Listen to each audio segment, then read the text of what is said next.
We are the greatest team ever. The dynasty is over. We are world champs again. World champion of what? The dynasty is over. This is the Golden State Warriors experience, a complete emotional roller coaster. And to make it worse, every season feels like the team is either gonna win it all, or watching another rookie get thrown into the fire like a sacrifice. So buckle up, because this Steph Curry Warriors experience is truly one of one.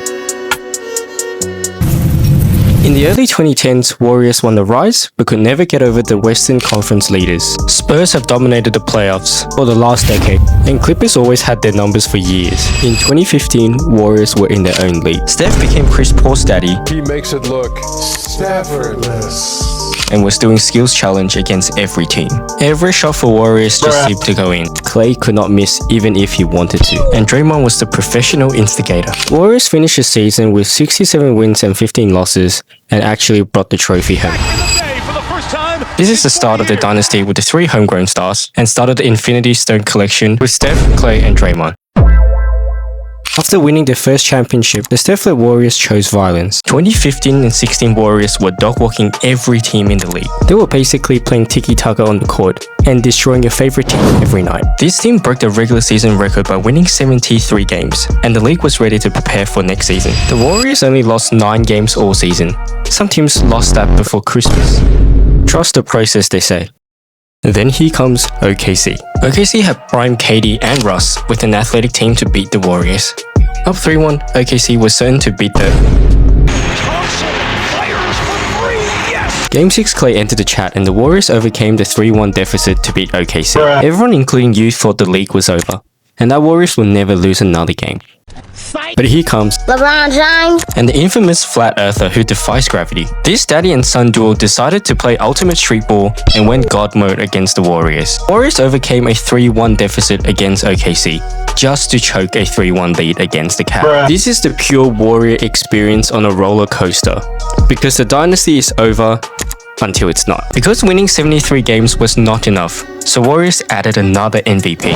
17 Warriors made all other NBA teams to tank for the next season's draft picks. Ranked first in offense, ranked second in defense through the entire season. You might as well give them the trophy. They play like the Harlem Globetrotters in the NBA, except with 5 All-Stars.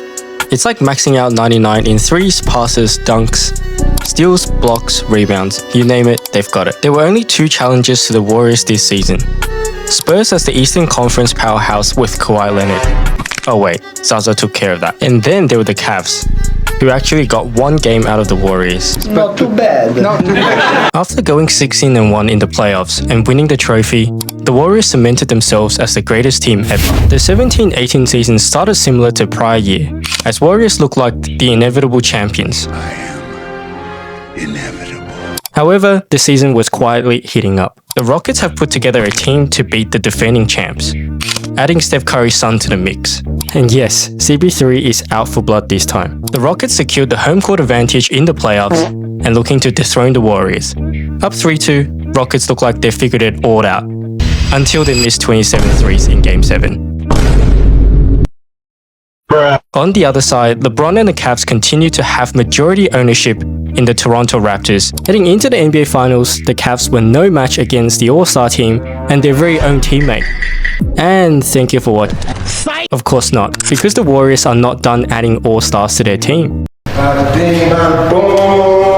a warrior. With DeMarcus Cousins, the Warriors had enough talent to host their own All-Star game, and no one could ever challenge them again. But just like the Golden State experience, the Warriors went from the best team in the NBA history to devastating injuries and final losses. And then it gets worse. Enters 2019-20 season, Steph goes down with a broken hand, and Warriors went from NBA champs to league worst record. Yes, you heard it right.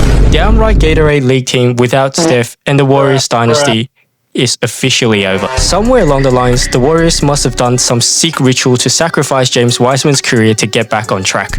Because what goes down must come up for the Warriors. In the 2020-21 shortened season, the Warriors narrowly lost in the play-in tournament. But Steph knew he wasn't done. It can go our way.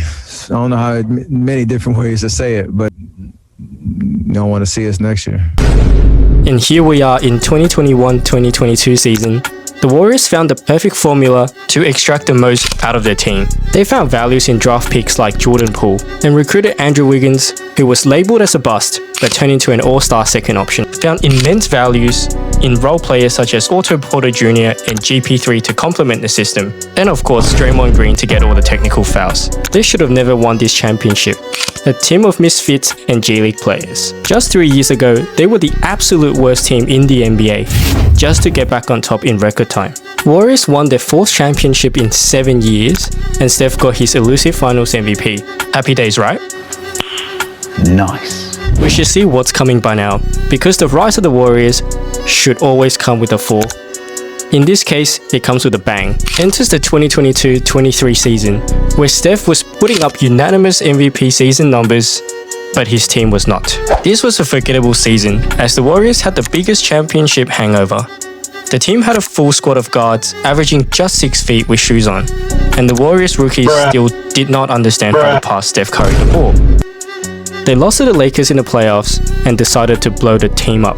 Enters the 23-24 season, where the Warriors did not even make the playoffs. This feels like the end of an era with an aging big three in Steph, Draymond and Klay. Also an average supporting cast. Is the dynasty finally over? Because the Warriors made the last-ditch effort to get Jimmy Butler, gave away Klay in the 24-25 season, just to lose in the second round with an injured Steph Curry. Or will Steph pull off another miracle before he is all said and done? As part of the true Warriors experience, they went from the greatest team ever to the league worst record, back to champions in record time, just to fall back down again.